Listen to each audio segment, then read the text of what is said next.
Ya, di kesempatan kali ini Banti akan memulai dengan prolog atau pembukaan dari cerita Dhammapada 122, background story dari Dhammapada itu. Ya, kalau sekedar informasi, kalau Dhammapada biasanya itu ada latar belakang cerita kenapa ayat Dhammapada itu muncul.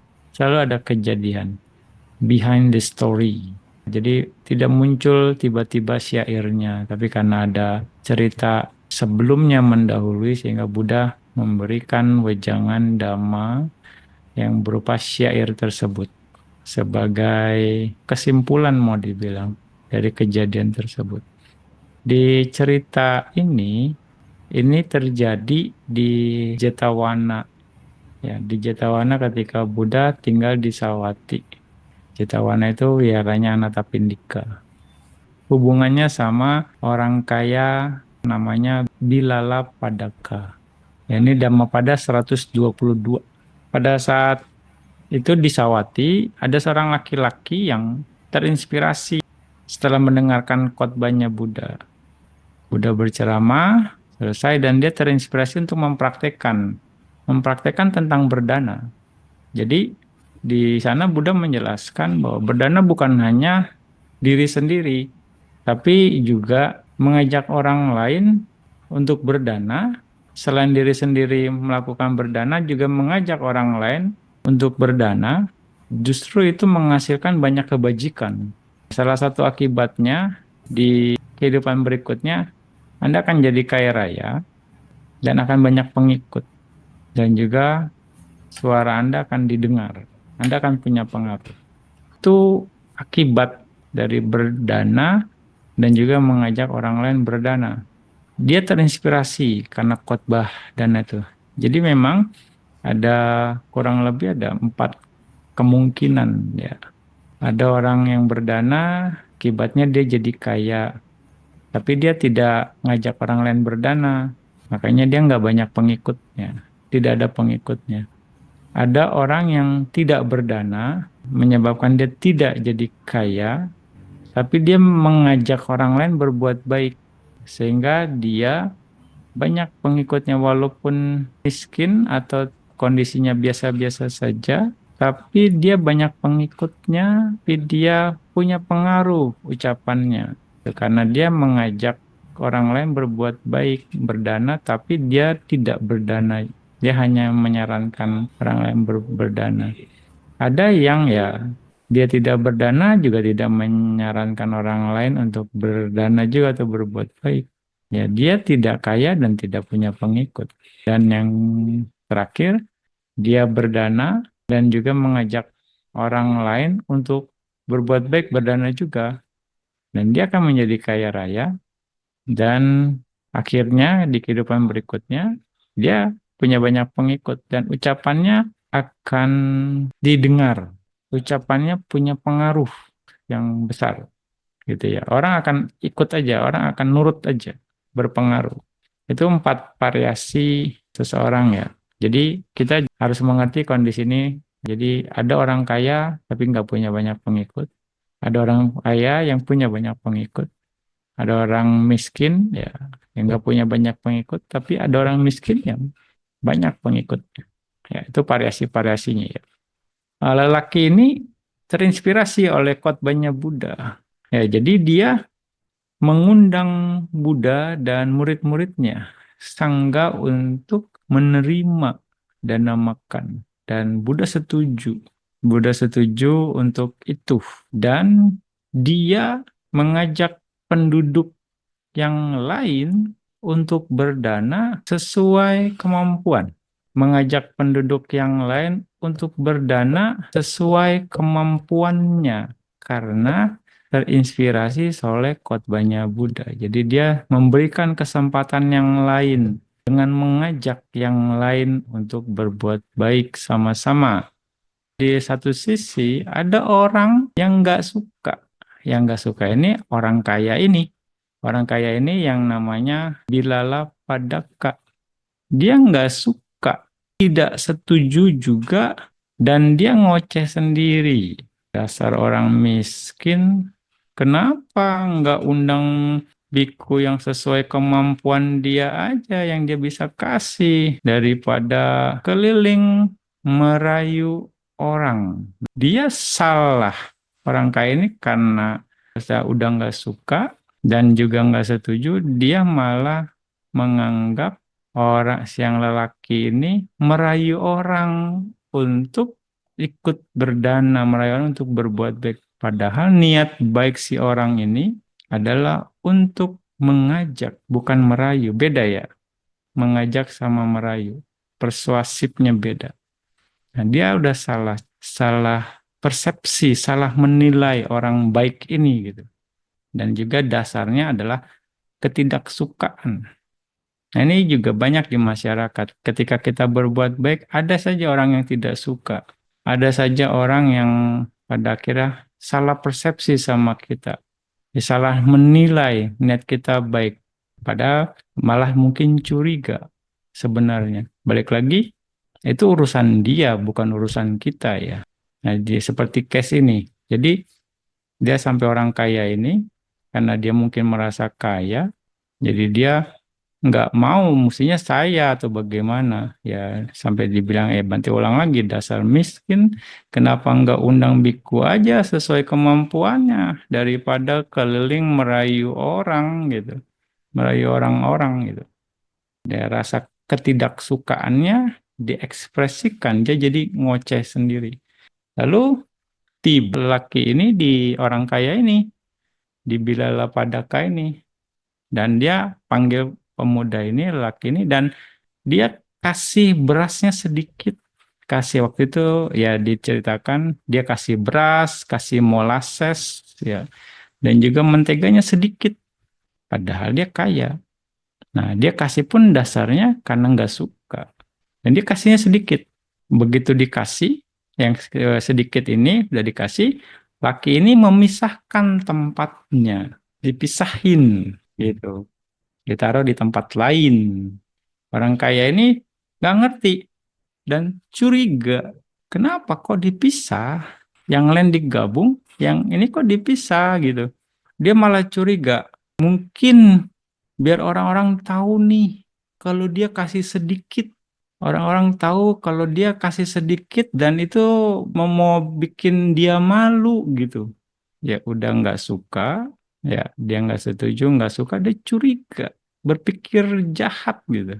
Curiga kalau dia mau kasih saya malu nih, nanti biar dikasih tahu sama orang-orang kalau dia kasihnya cuma sedikit aja. Akhirnya dia kirim pembantunya untuk menyelidiki apa yang terjadi.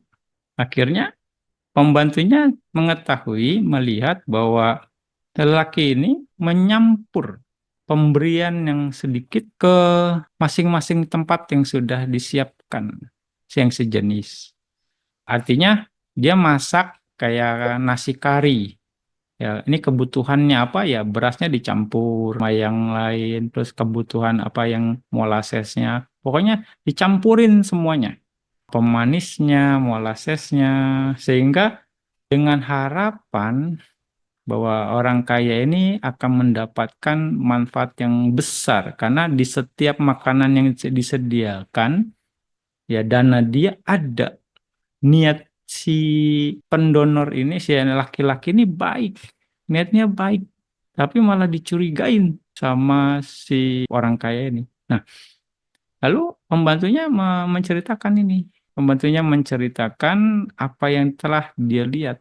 Orang kaya ini masih nggak ngerti maksudnya apa gitu ya. Dan dia nggak pasti apa sih maksud dari lelaki ini. Kok maunya apa sih gitu. Kecuriganya dipelihara dan dia masih mau mencari jawaban. Sehingga besoknya dia pergi ke tempat di mana pemberian makanan diberikan dan dia sambil bawa pisau dengan niat untuk membunuh si lelaki ini kalau dia mengumumkan ke publik betapa kecilnya orang kaya ini memberi, berkontribusi. Dia sudah antisipasi dia mau bunuh. Nah, luar biasa ya. dasarnya ndak setuju, ndak suka, ya mungkin karena cemburu atau bagaimana, dan dia merendahkan, dia curiga, akhirnya dari semua itu terakumulasi ingin membunuhnya karena gengsi. Kalau satu kondisi akan mengkondisikan kondisi-kondisi yang lain untuk terkondisi. Ketika kondisi buruk muncul, maka kondisi buruk yang lain pun akan terkondisi. Ini bahayanya kalau kita terus mengembangkan, kalau kita nggak sadar kondisi buruk kita kita kondisikan terus. Jadi ini cerita di zaman Buddha, niat baik. Makanya kita berbuat baik, kita nggak ngerti respon orang seperti apa ya. Masing-masing akan punya penilaian masing-masing gitu. Ya niat dia ngajak, niat dia tulus, dicurigain pula, bahkan mau dibunuh kalau memang kondisinya tepat. Nah, inilah variasi dalam berbuat baik ya. Anda harus mengerti semua di zaman Buddha, zaman sekarang pun terjadi ya. Dan di masa yang akan datang pun terjadi. Makanya kita ya, kalau memang kita ngerti ini, lakukan saja niat baik Anda. Dengan baik kalau memang itu baik, tinggal sesuaikan saja kondisinya ya. Kalau semuanya lancar, semuanya enggak ini ya, ya kenapa kita harus jadi ragu dalam berbuat baik? Hanya masalah penyesuaian-penyesuaian saja yang kita sesuaikan di lapangan. Gitu. Bagaimana, apalagi kalau misalnya seperti laki ini, dia misalnya bekerja sama dengan tim. Nah, itu kan perlu penyesuaian-penyesuaian di lapangan yang memang sesuai dengan keadaan saat itu yang dibutuhkan gitu kan. Nah, itu hanya adjustment saja. Bagaimana supaya bisa saling kerjasama. Kira-kira gitu ya. Dengan niat yang sudah dipersiapkan malah. Niat jahat yang sudah dipersiapkan untuk action. Kalau dia mengumumkan bahwa orang kaya itu hanya kontribusinya sedikit terhadap acara ini, dan dia akan langsung membunuh. Makanya ya balik lagi Bante pesan, berbuat baik dicurigain orang itu suatu kondisi yang normal. Balik lagi kita nggak bisa cegah orang. Sekali lagi, yang penting kita pertahankan niat baik kita dengan baik.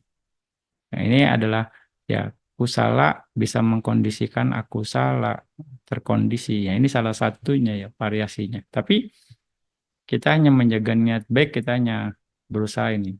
Niat baiknya kita diperkuat gitu. Nah, di sini lelaki ini berkata kepada Buddha, Bante, dana ini adalah dana bersama. Dana bersama, siapapun yang memberi banyak ataupun sedikit tidak dihitung. Setiap yang memberi kepada kami dengan penuh keyakinan dan dengan kedermawanan. Semua orang yang memberi kepada kami itu memberi dengan penuh keyakinan dan dengan kedermawanan. Dia menyampaikan kepada Buddha. Nah, jadi semoga semuanya dari kami mendapatkan manfaat yang sangat besar, sama, rata, seimbang, luar biasa. Dari niat, dia sudah tulus, lalu dia mengajak orang lain untuk sama-sama berbuat baik, bukan merayu ya.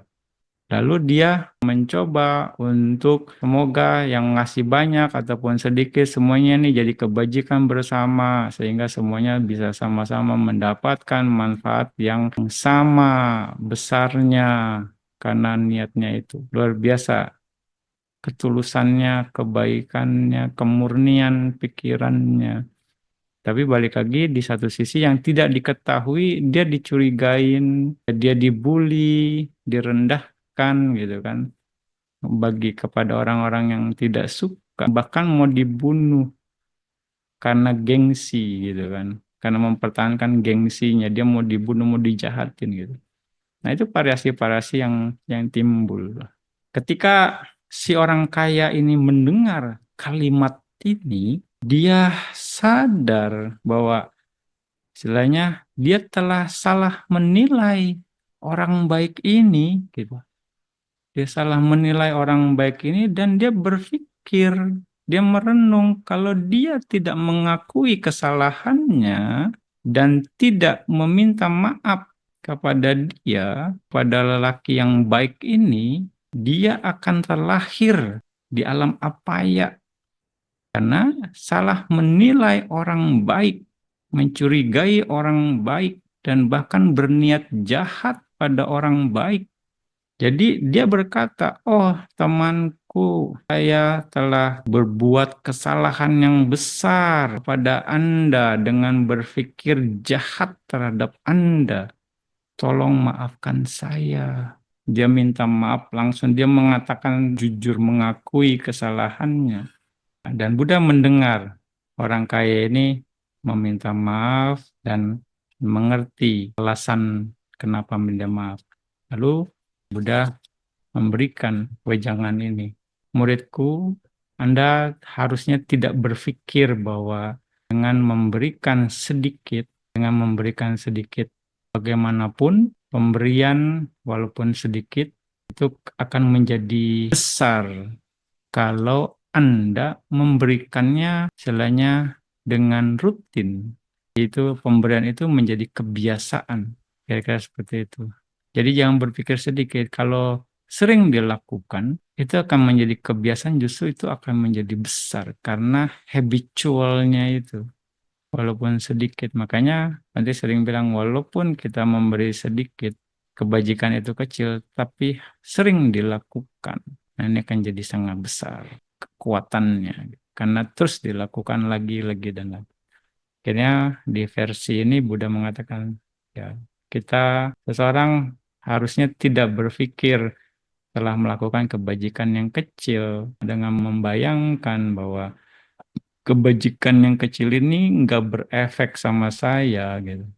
Justru kita harus melihat bahwa, menyadari bahwa seperti tempayan yang terus diisi oleh setetes air yang jatuh, lama-lama akan penuh juga setetes demi setetes, gitu kan? Begitu juga seorang bijaksana harus terus memenuhi kebajikannya dengan mengumpulkannya sedikit demi sedikit. Dari cerita ini, ya, banyak pesan moral yang harus juga kita bisa angkat gitu, kita bisa pelajari. Kita jangan berpikir kebajikan kita nggak ada artinya. Jangan berkecil hati. Saya malu, yang lain dananya segini-segini. Sesuaikan dengan kemampuan Anda. Sesuaikan dengan kemampuan kita dengan baik. Misalnya persiapkan semuanya dengan baik. Ya walaupun kecil. Ketika kita memang bisa mendanakannya kecil, lakukan sering. Lagi itu supaya menjadi kebiasaan. Contohnya, ya berdana misalnya ke Buddha Rupang. Anda berdana misalnya cuma air saja 1 gelas. Itu kan kalau air 1 gelas nggak ada artinya secara ini, kecil. Tapi kalau Anda terus lakukan setiap hari, kalau bisa sehari misalnya 2 kali, pagi, sore gitu. Air yang malamnya Anda ganti, sore air yang paginya Anda ganti. Anda terus lakukan itu akan jadi besar akumulasinya. Ya kan, berdana lilin misalnya ke Buddha Rupang kecil walaupun 2, itu juga akan terakumulasi. Ya kan, Anda sering lakukan rutin lagi dan lagi setiap hari. Setiap hari sekali, dalam 1 bulan 30 kali, dalam 1 tahun 365 kali gitu kan. Rutinitas yang Anda terus gunakan. Nah, itu kan menjadi terakumulasi kekuatannya. Nah, ya seperti ini. Jadi jangan berpikir kecil. Oke, lalu kita juga harus mengerti dengan baik. Jangan kembangkan sikap curiga. Kalau kita tidak mengerti situasinya dengan baik terhadap siapapun, itu satu poin yang harus juga kita pahami. Mungkin kita merasa benar, kalau kita curiga, jangan-jangan begini nih gitu. Jangan-jangan seperti itu. Itu bahaya. Kalau kita curiga sama orang baik, curiga sama orang yang memang berniat baik, kita salah menilai orang baik, seperti yang cerita ini juga bahaya buat kita. Jangan udah curiga, niat jahat pula kita malah merendahkan, misalnya gitu, dia mah cuma begitu doang, ya misalnya kan langsung istilahnya di dan direndahkan gitu. Karena apa? Karena mungkin rasa nggak suka, karena nggak suka atau nggak setuju dengan apa yang dilakukannya gitu. Kita menambah kecurigaannya menjadi ketidaksukaan, bahkan berniat jahat, saya hantam nih orang. Kalau macam-macam sama saya hancurkan dia. Saya tunggu momennya nanti ada kesempatan. Nah, ya jadi berbuat jahat terhadap orang baik yang niatnya baik seperti Bilalah pada Kak ini, orang kaya ini, dan akhirnya dia mengerti dan dia announce bahkan setelah tahu kebenarannya, setelah tahu kebenarannya, malah dia orang ini malu sendiri. Ketika ini terjadi, dia mengerti untuk kebaikan dia sendiri, akhirnya dia mengakui kesalahannya. Kalau tidak, bahaya buat dia, dia bisa terjatuh ke alam apa ya. Ya, dia terjatuh ke alam apa ya, bahaya. Karena sekali lagi, karena sudah salah nilai orang baik. Salah nilai orang berbuat baik, orang yang baik, orang yang tulus. Nah, ini poin dari cerita ini akan menarik untuk kita bahas ya, maksudnya untuk direnungin dalam kehidupan. Mungkin kita tanpa sadar melakukan seperti itu, mungkin karena kita emosi kita melakukan seperti itu, mungkin karena sesuatu hal juga kita salah menilai, cepat menilai sesuatunya, ya mungkin saja, ya padahal kita nggak ngerti. Makanya kadang berarti saya selalu mengingatkan, kalau Anda tahu, kalau Anda bisa baca pikiran orang, Anda bisa nilai secara ininya. Itu pasti, kalau nggak pasti, ya tunggu lo, wait and see lo, sabar lo, ya kan, lihat, kita baca situasinya dengan baik lo, sehingga kita tidak jadi salah menilai, sehingga juga tidak memancing emosi. Kira-kira seperti itu ya. Nah, ini menarik ya dari sisi cerita dari Dhammapada ini, yang pastilah dalam kehidupan kita sehari-hari ini bisa saja terjadi kepada kita, ya atau mungkin di lingkungan kita atau siapapun, karena ini relevan dengan kehidupan masyarakat. Ya, banyak variasi orang. Tapi balik lagi, di satu sisi lagi, jangan takut berbuat baik ya. Jangan takut, kayak makanya Bante selalu katakan, jangan takut berbuat baik, jangan ragu berbuat baik, jangan malu berbuat baik. Ketika memang semuanya baik, ya semuanya baik, ya sudah lakukan saja. Ada orang yang curiga, ada orang yang tidak suka, ada orang yang selainnya komplain atau bagaimana, ya itu urusan dia, bukan urusan kita. Kita lakukan saja dengan baik kalau memang itu pas untuk dilakukan. Kita jaga niat baik itu dengan baik sehingga bisa kebaikannya terlaksana dengan baik. Sekali lagi Bante ulang, kita jaga niat baik itu dengan baik. Ya, kita jaga niat baik itu dengan baik sehingga kebaikan tersebut bisa terlaksana dengan baik. Jadi yang harus terus kita bangun yaitu poin di sini adalah kita harus memperkuat yoniso manasikara, perhatian bijaksana dengan semua kondisi. Kita juga nggak bisa menyalahkan keadaan ya, ya karena kita niatnya baik, semuanya sudah dilakukan dengan baik. Ketika ada sesuatu yang tidak baik atau menghalangi atau apapun, kita jangan kok begini sih, jangan terpengaruh. Oh, ada yang seperti ini ya, gitu ya. Jadi kita terus ngejaga. Kalau memang ya semoga semuanya terkondisi dengan baik. Kalaupun tidak, ya sudah. dari cerita Dhammapada yang syair 122, ya balik lagi, Buddha mengatakan di syair ini, jangan berpikir kita memberikan sedikit, nggak ada artinya.